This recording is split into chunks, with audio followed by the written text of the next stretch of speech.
자, 오늘 함께 나누실 말씀은 누가복음 14장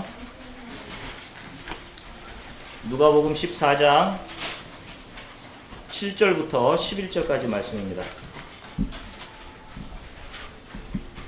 누가복음 14장 7절부터 11절까지 말씀을 저와 우리 성도님들이 함께 하나님의 말씀을 함께 읽으시겠습니다. 청함을 받은 사람들이 높은 자리 택함을 보시고 그들에게 비유로 말씀하여 이르시되 내가 누구에게나 혼인잔치에 청함을 받았을 때에 높은 자리에 앉지 말라. 그렇지 않으면 너보다 더 높은 사람이 청함을 받은 경우에 너와 그를 청한 자 와서 너더러 이 사람에게 자리를 내어주라 하리니 그때 내가 부끄러워 끝자리로 가게 되리라. 청함을 받았을 때에 차라리 가서 끝자리에 앉으라. 그러면 너를 청한 자가 와서 너더러 벗이여 올라앉으라 하리니 그때야 함께 앉은 모든 사람 앞에서 영광이 있으리라. 무릇 자기를 높이는 자는 낮아지고 자기를 낮추는 자는 높아지리라. 아멘. 잠시 기도하겠습니다. 사랑해 주님 감사합니다. 우리의 살아 숨쉬는 모든 것이 하나님의 은혜임을 고백하며 하나님의 말씀 앞에 섭니다.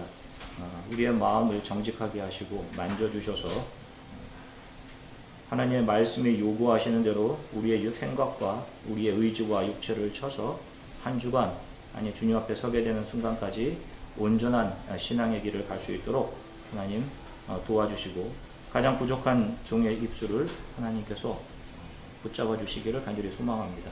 감사드리며 주 예수 그리스도 이름으로 기도드립니다. 할렐루야. 한 주간 동안 잘 지내셨습니까? 이제 저도 몰랐는데 입추라고 하더라고요. 벌써 이제 가을의 문턱으로 들었었어요.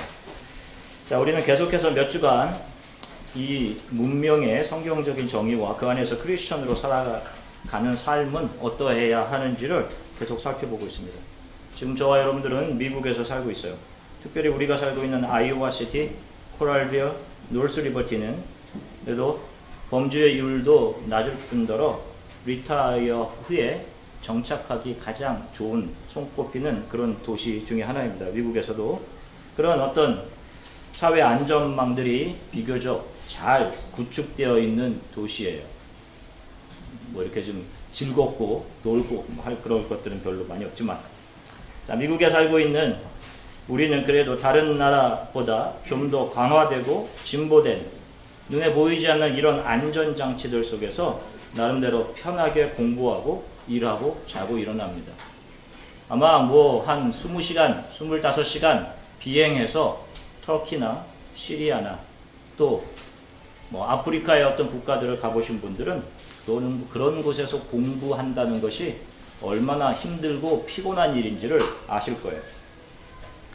사람들은 수많은 사람들의 피와 억압과 아픔 위에 세워진 보다 더 진보한 문명사회, 도시에 정착해서 잘 살기를 원해요. 그러나 이 생각 자체도 얼마나 이기적인지 몰라요. 물론 우리가 잘 알지 못하겠죠. 그러나 그렇게 동경하는 그 진보와 발전이라는 것이 누군가의 희생과 그들이 흘린 피 위에 서 있는 것인데, 나는 그런 그들을 위해 좀 더 편함과 즐거움과 안락을 그 위에서 누리려 한다니 말입니다. 2002년도에 개봉되었던 레오나르도 디카프리오가 주연했던 Gangs of New York이라는 영화는 1840년대의 뉴욕을 그려내고 있습니다. 각 나라에서 온 이주민들이 서로 주도권을 잡기 위해서 온갖 폭행과 싸움, 마약, 그래서 피와 폭력으로 점철된 그런 뉴욕시티를 보여주고 있어요. 그런 갱들의 주도권들 싸움 속에서 공권력은 전혀 힘을 발휘를 못합니다. 결국 마지막에는 공권력에 의해서 장악이 되긴 하지만요. 사람들은 저녁마다 공포 속에서 거리를 나서지 못하고 살아야 했어요. 선량한 사람들은 늘 갱들의 시달림 속에서 도시를 떠나든지 그들의 요구대로 돈을 상납하며 살았습니다.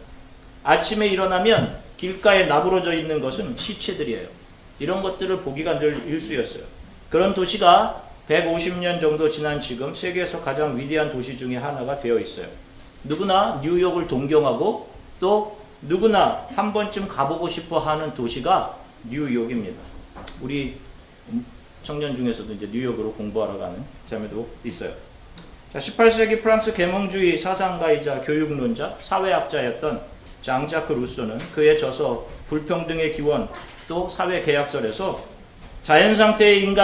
원래 자연상태의 인간은 평화롭고 소규모 집단을 이루면서 협력하고 갈등과 경쟁 없이 도덕과 양심에 따라 질서를 이루며 산다, 이렇게 이야기를 했습니다. 그런데 인구가 늘어감에 따라 큰 공동체가 형성되고 노동의 분업이 이루어짐에 따라 서로가 서로를 보는 눈이 협력과 협동의 대상이 아닌 비교의 대상으로 변해가고 거기서 경쟁과 질투, 자기 만족이 생겨나게 된다, 이런 이야기래요. 그래서 결국에는 누군가는 더 많이 소유하고 그 소유에 만족하고 소유와 자신을 동등하게 여기는 자들이 한 계급으로 나타나게 되고, 또 다른 한편에는 이렇게 많이 소유한 자들의 밑에서 그들 밑에서 일하게 되는 사회 계급들이 생겨나게 되고 거기서 불평등이 나타나게 된다, 이야기를 합니다. 이런 재산이 있는 사회 계급에 속한 자들은 자신들의 소유를 지켜내기 위해서 서로 간에 계약을 맺어 자신의 권리 중 아주 작은 것들은 희생을 하더라도 자신의 소유와 가치, 계급을 지켜내기 위해 사회적인 합의들을 도출을 해냅니다. 그래서 법과 안전장치들을 만들어 가는 거예요. 이 계약에 의해서 자신의 권리를 조금 양보해서 국가의 리더를 세우고 그에게 자신의 권리의 일부를 양도해 주게 되는 것입니다. 결국 자신들의 가치와 계급, 재산, 다른 사람들보다 우월함을 끝까지 지켜내기 위해서 인간은 자기 자신의 권리의 일부를 양도해서 안전장치, 사회의 경찰을 세우는 것이에요. 이 안전장치의 목적은 자신의 것, 자신의 계급, 자신의 가치와 재산을 지켜내기 위한 장치들이기 때문에 가지지 못한 계급에 속한 사람들에게는 그들이 자기보다 높은 사회 계급으로 올라오지 못하도록 그들을 밀어내는 역할이 이 사회의 안전장치들이 또한 하게 되는 것입니다. 재산이 있어서 사회의 주도권을 잡고 있는 자들이 그렇지 못한 자들에게 먹을 것을 어느 정도 제공해주고 그 정도 선에서 만족하게 하고 살게 해주겠다는 거예요. 어느 정도의 의료 서비스까지는 받게 해주면서 그 정도 선에서 만족하고 순응해서 살게 되는 것입니다. 이것이 사회의 안전장치의 이중날이에요. 한쪽 날은 안전을 보장해 주는 것이고 다른 한쪽 날은 그 시스템 안에 길들여 순응하게 하는 장치가 되는 것입니다. 누군가는 이런 사회 안전장치 아래에서 잘 길들여진 애완동물처럼 순응하게 되고 그들 중 일부는 끊임없이 위로 올라가려고 하고 안전장치 위에 있는 자들은 자신들만의 영역을 어떻게 해서든지 지켜내려고 할 뿐만 아니라 자신들 사이에서도 더 높아져 자신들의 명성과 가치를 높이기 위해 안전장치를 점점 더 강화해 갑니다. 이것이 지금 우리가 살아가는 사회, 세상에서 일어나는 일이고 루소가 바라보았던 사회가 이런 사회였어요. 결국 인간의 역사가 지향해 가는 것은 타자를 배려하지 않는, 아니 배려해도 자신의 주 목적, 자신의 가치 중 가장 중요한 것은 전혀 내어놓으려고 하지 않고 자신의 주변에 있는 것을 약간 잃고서라도 큰 것은 절대 잃지 않고 지켜내려고 하는 자기 실현을 향해서 나아가는 것이 역사의 걸음걸이고, 누군가를 끊임없이 밀어내고 자신의 우월성을 역사 가운데 증명해 보이려는, 결국 짧은 단어로 말하면 높아짐의 역사가 인간들이 세워놓은, 인간들이 걸어가는 역사인 겁니다. 높아짐의 역사. 성경이 보여주는 하나님을 떠나 스스로 하나님 된 인간들의 모습이 정확히 이 모습이에요. 하나님으로부터 모든 것을 공급받아 살던 하나님 절대 의존적이던 인간들이 스스로 하나님 되려 하나님께 불순종해 하나님으로부터 쫓겨나 독립한 자리가 이 세상입니다. 여러분들이 이 세상에서 여러분들의 자아를 세우려 살아가고 있는 거예요. 서로가 최고의 자리, 하나님의 자리를 놓고 경쟁하기에 그 치열함은 이루 말할 수가 없는 것입니다. 내가 하나님이기 때문에. 오늘 본문 7절을 보시면 예수님께서 이렇게 말씀하시면서 이제 한 비유를 시작하셔요. 청합을 받은 사람들이 높은 자리 택함을 보시고 그들에게 비유로 말씀하여 이르시되, 예수님께서 한 저명한 바리새인의 집에 초청을 받아 가셨는데 거기 온 사람들이 다 한결같이 높은 자리, 주인과 가까운 자리, 주인을 중심으로 가장 가까운 자리에 앉아 있음을 보셨습니다. 그리고는 계속해서 8절부터 9절의 비유를 이어가시는데 본문 8절부터 9절을 보시면, 내가 누구에게나 혼인잔치에 청함을 받았을 때에 높은 자리에 앉지 말라. 그렇지 않으면 너보다도 높은 사람이 청함을 받은 경우에 너와 그를 청한 자가 와서 너더러 이 사람에게 자리를 내어주라 하리니 그때에 내가 부끄러워 끝자리로 가게 되리라. 예수님께서 비유하시는 혼인잔치라는 것은 이 땅에 도래한 하나님의 나라를 비유하고 계신 것이고, 거기 온 손님들은 복음을 듣고 온 자들을 말합니다. 저와 여러분들이죠. 이것은 예수님께서 마태복음 22장에 말씀하신, 우리가 한참 전에 살펴보았어요. 22장에 말씀하신 혼인잔치의 비유와 유사함을 가지고 있어요. 그때 혼인잔치가 다 왔지만 옷을 입지 않은 자들이 쫓겨나는 장면을 보죠. 우리가 그 비유를 이미 살펴보았는데요. 그 비유에 지금 오늘의 비유가 연장선상에 있는 것입니다. 사람들이 혼인잔치에 초청을 받아서 왔는데 이들은 이 자리에서도 자신들의 삶의 방식인 높아지기를 이 자리에서도 계속 추구하고 있었어요. 예수님과 함께 초청을 받은 자들은 아마도 바리새인들, 서기관들, 당시 종교 지도자들이었을 것입니다. 세상이 구축하고 있는 여러 영역들 중에 그래도 종교의 영역만큼은 인간의 오염된 손이 덜 묻어있는 영역이라고 믿지 않는 사람들도, 종교를 가지지 않는 사람들도 그렇게 생각하고 기대합니다. 그런데 이 종교 생활도 인간들은 무엇을 위해 하고 있다라고 예수님께서 지적하시고 드러내시냐 하면, 인간들이 하는 모든 종교 행위는 자기만족, 자아실현, 높아지기의 일환으로 종교 생활을 하고 있다라고 이야기를 하고 계신 것입니다. 바리새인들과 율법들은 다른 사람들보다 종교적인 지위가 높은 자들이었고 유대 교회에서 지극히 기여하는 바가 큰 사람들이었어요. 그런데 예수님께서 무엇을 지적하십니까?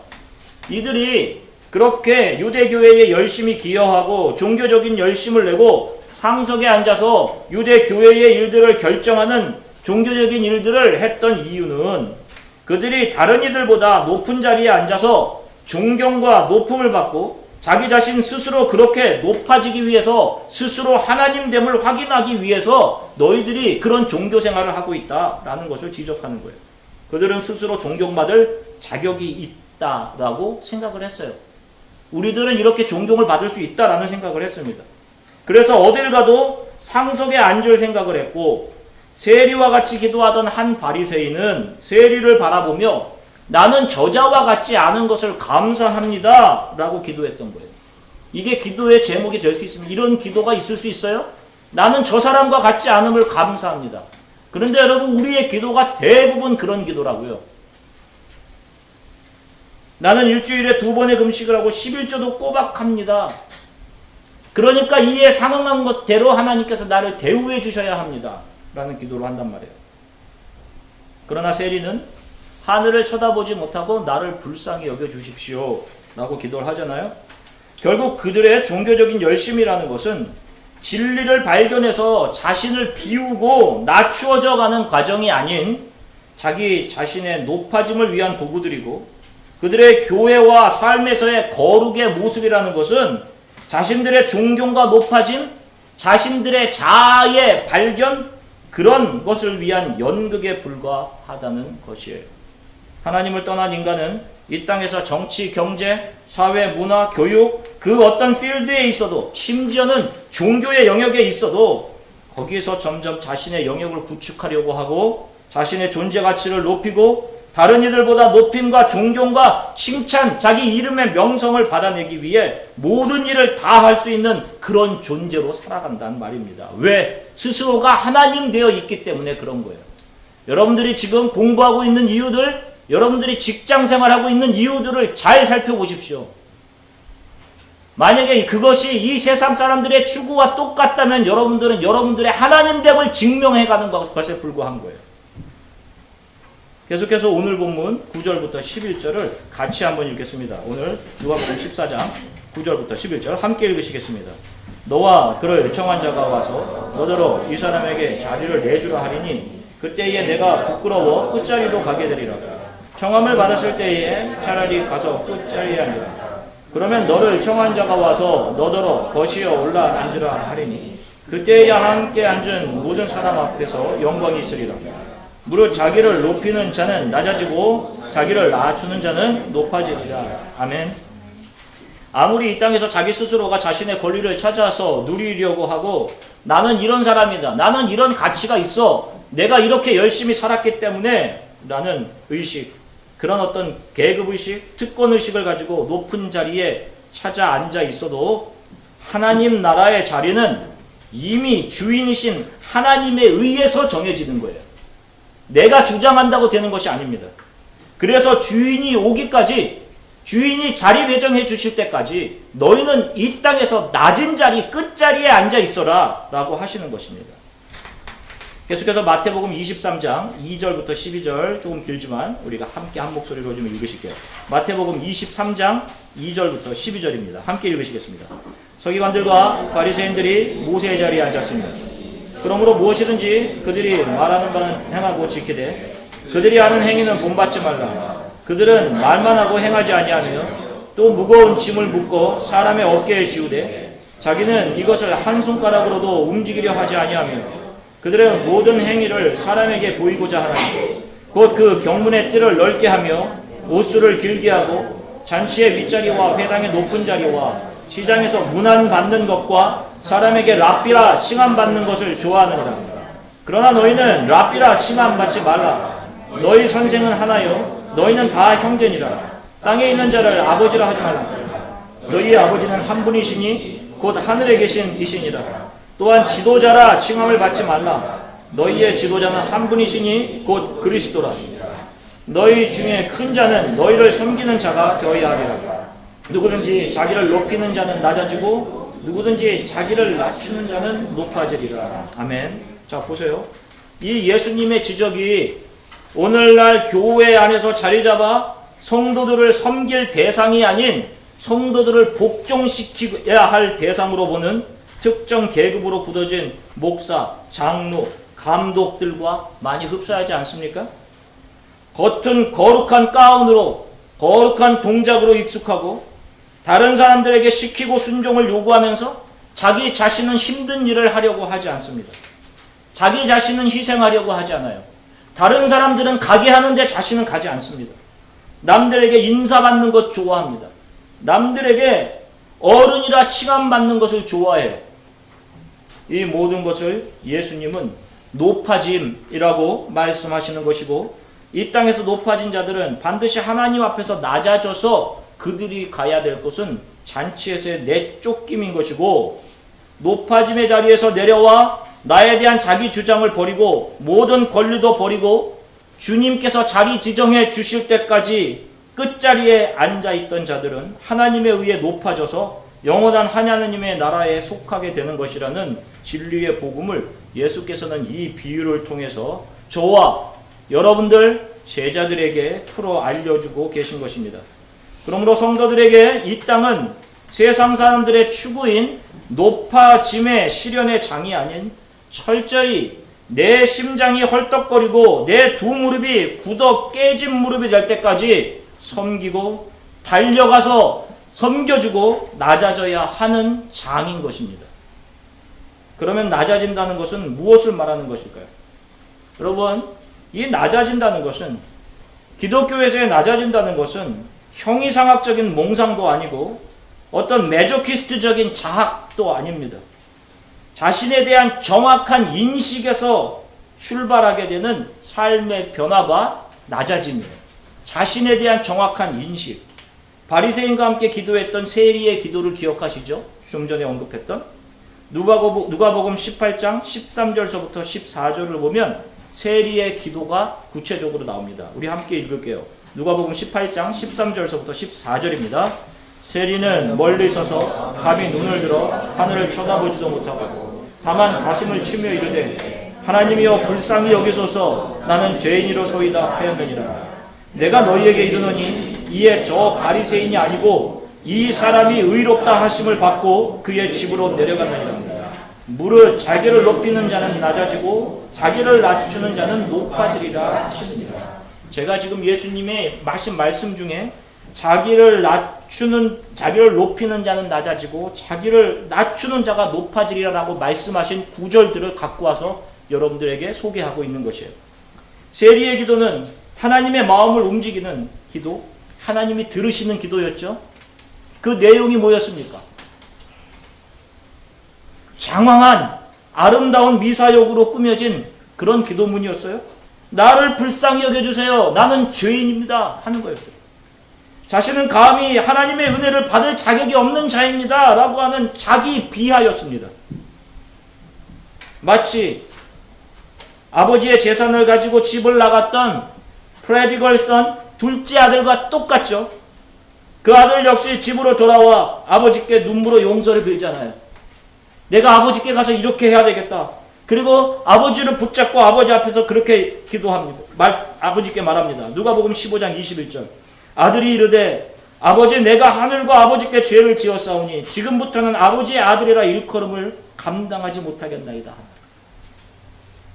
자신을 하나님 앞에서 모든 이 땅에 창조된 인간들 중 가장 악하고 죄 많은 인간으로 하나님 앞에 자기를 올려드리는 거예요. 저는 이런 사람입니다. 이것이 크리스찬의 낮아짐이 시작되는 시작점이에요.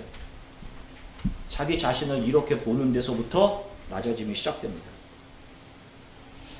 여기서 시작하지 않는 낮아짐은 아까 이야기한 것처럼 다 형이상학적인 몽삭이나 메조키스트적인 자기 자학으로 될 수밖에 없는 것들인 겁니다. 이런 하나님 앞에서 자신에 대한 죄인의 인식을 가지고 있는 자들이 하나님의 눈앞에 훤히 드러나 있는 매일의 삶에서 자신의 권리나 대접이나 다른 사람과는 다른 특권을 요구하며 살아갈 수 있겠습니까? 만일 그렇게 산다면 누군가가 하나님을 사랑한다고 하면서 그렇게 살아간다면 그런 삶 자체가 하나님의 주인 되심과 하나님의 존재를 그의 삶으로 증명합니다. 그런 하나님은 없다. 이것은.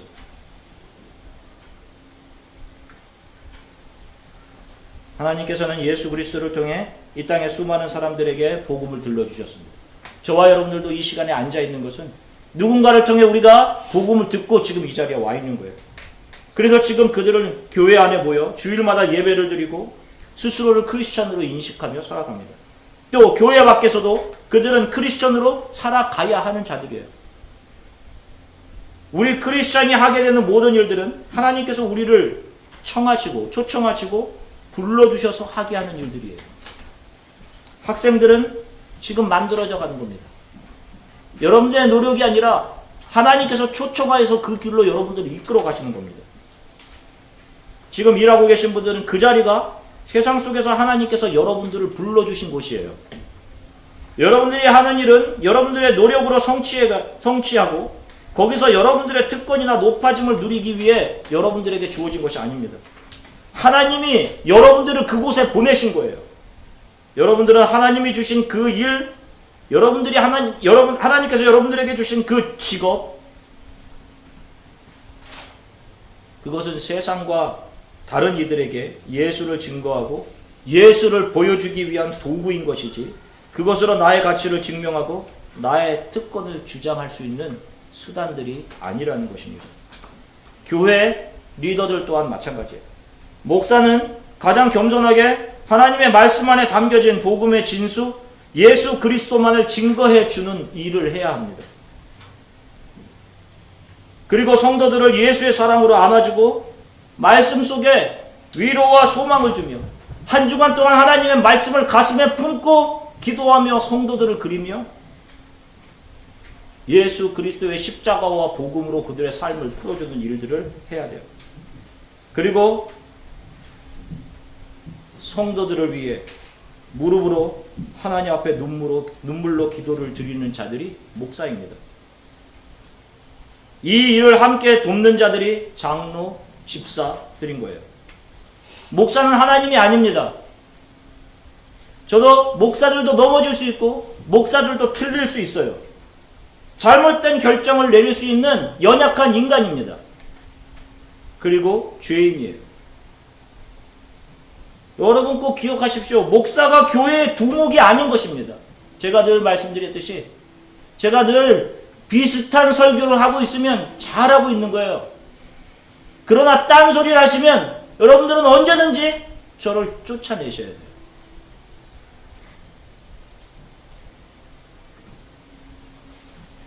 장로, 집사님들 역시 다 마찬가지입니다.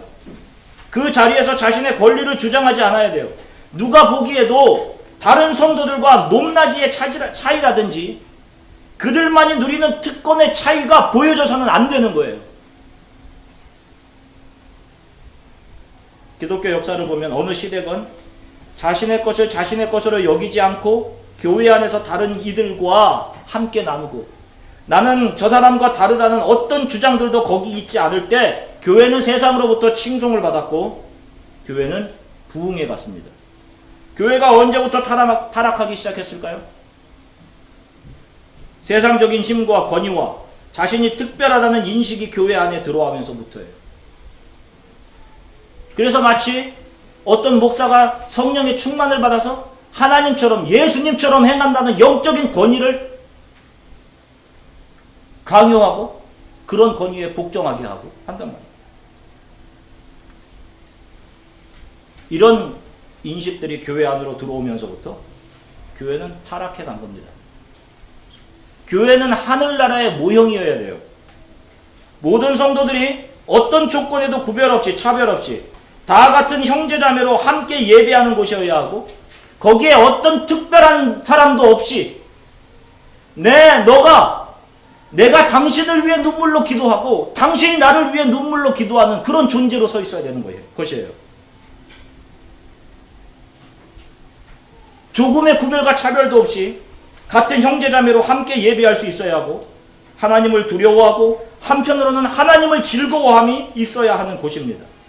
이런 곳에 특정인들이 다른 성도와 다른 모습으로 더 높은 계급자의 모습으로 권위자의 모습으로 명령자의 모습으로 자리 잡기 시작하면서 교회는 타락해 가기 시작한 것입니다. 입으로 부흥을 외치면서 현대 교회가 이런 특권의식과 높아진 모습을 버리지 못하면 그 자리를 박차고 예수의 왕되었던 자리에서 내려와 예수의 발 앞에 무릎 꿇지 않는다면 죄송하지만 교회의 부흥은 더 이상 기대하기 힘들 겁니다. 나이가 많아서 내가 목사, 장로, 집사 이건 상관없이 내 나이가 많아 내 호흡이 멈추는 순간까지 성도는 목사, 장로 어떤 직분이건 감독이건 일반 성도건 상관없이 다른 이들을 위해 헐떡이는 심장으로 뛰어다니며 섬겨주는 자가 되어야 하는 것입니다. 여러분 그렇게 뛰어다니고 계세요? 가장 번잡하고 번거롭고 수고로운 일들을 마다하지 마셔야 돼요. 누군가 이 일을 하면 힘들겠구나. 제가 이 일을 하겠습니다. 라고 하는 것이 십자가의 정신으로 사는 겁니다. 그런 일들을 감당하는 자들이 진정한 크리스찬인 것이에요. 그리고 삶의 뒤에 조용한 시간, 꿇은 무릎으로 교회와 성도들을 위해 기도하는 자들이 낮은 자리에 앉아있는 크리스찬들인 것입니다. 낮아짐이라는 것은 이를 악문, 의지의 억제를 통해서 이루어지는 것이 절대로 아니에요. 자신은 하나님의 은혜를 감히 받을 자격이 없는 자로 여기면서 그 자신에게 부어지는 하나님의 사랑에 감격한 자들이 기쁨을 가지고 자발적으로 순종하면서 나타나는 것입니다. 제가 늘 강조하듯 성도는 자유의지를 가지고 날마다 싸우셔야 돼요. 그런데 이 싸움은 너무 힘들어 보이죠? 그죠?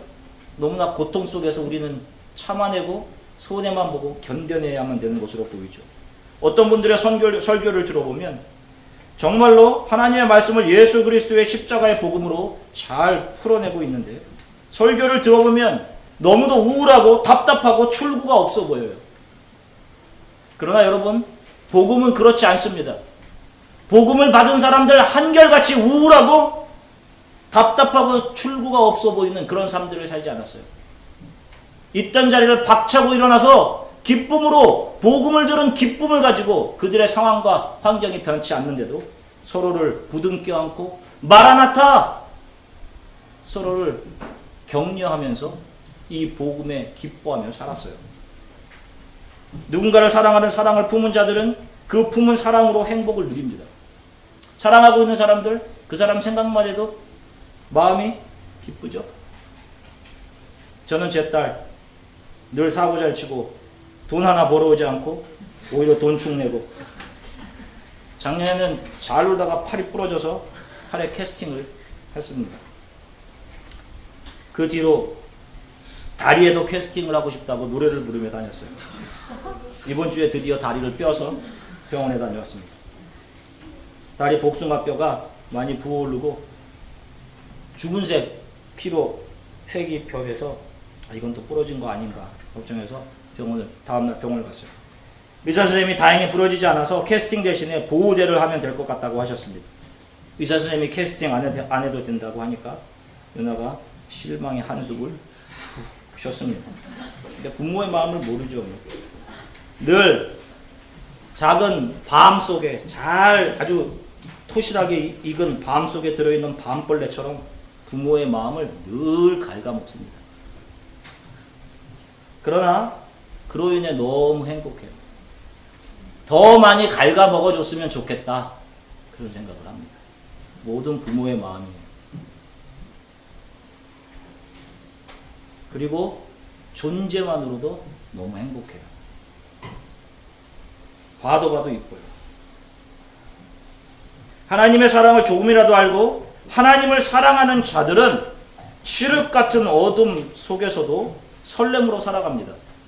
복음을 들은 자들은 하루를 설렘과 기쁨과 소망으로 살아가요. 지난주 제가 고난과 설렘의 패러독스 설교를 했습니다. 은혜를 알아야 한다고 말하면서 정작 은혜를 알지 못하기 때문에 성도의 삶이 우울한 겁니다. 내가 이것을 참고 또 견뎌내야 되나 생각을 하는 거예요. 그리고 일주일 나의 앞에 펼쳐진 이 삶을 그로테스크한 공간으로 인식하게 되는 것이에요. 바울이 자기 스스로를 죄인 중에 괴수라고 이야기합니다. 여러분, 이 자기 스스로에 대한 이 말이 자조와 자학 속에서 나온 절규가 아닙니다. 이것은 하나님의 커다란 은혜에 대한 반증의 표현인 거예요. 하나님의 나를 향한 은혜를 비교해보니 나는 죄인 중에 괴수만 또 못했구나. 이 나에게 주신 하나님의 은혜가. 그런 죄수 같은 자신을 사도로 불러주셔 수만 킬로의 전도 여행을 하고 복음 증거하게 하시고 교회를 세우게 하시고 마지막 그가 죽음을 앞두고 어떤 고백을 합니까? 이제는 나를 위해 의의 면류관이 예비되었다 라고 하는 영광스러운 소리를 한단 말이에요. 하나님의 은혜와 그분이 채워주시는 기대와 열망 속에서 나온 하나님의 그 크신 사랑과 은혜에 대한 탐복이었어요. 그리고 이 면류관은 하나님의 은혜를 사모하고 매일매일 살아가는 너희들에게도 동일하게 주어진 것이다. 기쁨과 기대를 가지고 살아가라 라고 하신 겁니다. 사랑하는 성도 여러분, 날마다 낮아지십시오.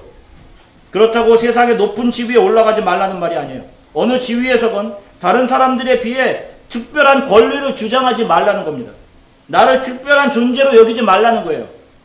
다른 사람보다 상대적인 우위를 챙겨내려 하지 말라는 겁니다. 다른 이들보다 더 큰 권리와 힘, 주도권을 잡고 다른 사람보다 더 특별한 특권을 당연시하는 것이 성경이 말하는 높아짐 부자들의 삶인 것입니다. 그들은 아무리 종교생활을 잘해도 하나님 나라에 결코 들어가지 못합니다. 교회 안에 힘들고 지친 자들을 내 모든 것으로 섬겨내십시오. 여러분들만 힘든 게 아니에요. 이제 여기 와서 공부하시는 분들 이제 1년 동안 많이 힘들 겁니다. 그 가운데서도 나만 힘들다고 생각하지 마시고 나보다 더 힘든 사람이 있음을 알고 섬기려 하십시오. 위로하려 하십시오. 헐떡이는 심장을 주께서 멈추지 않고 허락하시는 순간까지 여러분 신앙의 경주를 하십시오. 찾아가시고 주 예수의 사랑으로 무난하시고 섬기는 일을 계속하십시오. 주 예수를 사랑하기에 나의 이름도 나의 죽음도 감사합니다. 주님 오실 때까지 저는 끝자리에 있겠습니다 라고 고백하는 주안의 교회 성도들이 되시기를 주 예수 그리스도의 이름으로 간절히 축원합니다. 잠시 기도하겠습니다. 내가 달려가는 이 길이 예수 그리스도만 드러나는 길 되게 해주십시오. 내 입과 내 배와 나의 즐거움, 나의 만족만을 채우던 나의 삶, 나만 힘들다고 하던 그 삶을 성령께서 만져주셔서 내 삶에서 예수 그리스도의 겸손이, 나보다 더 힘들고 예수 그리스도를 발견하지 못한 누군가로 향하는 심장이 있게 해주십시오.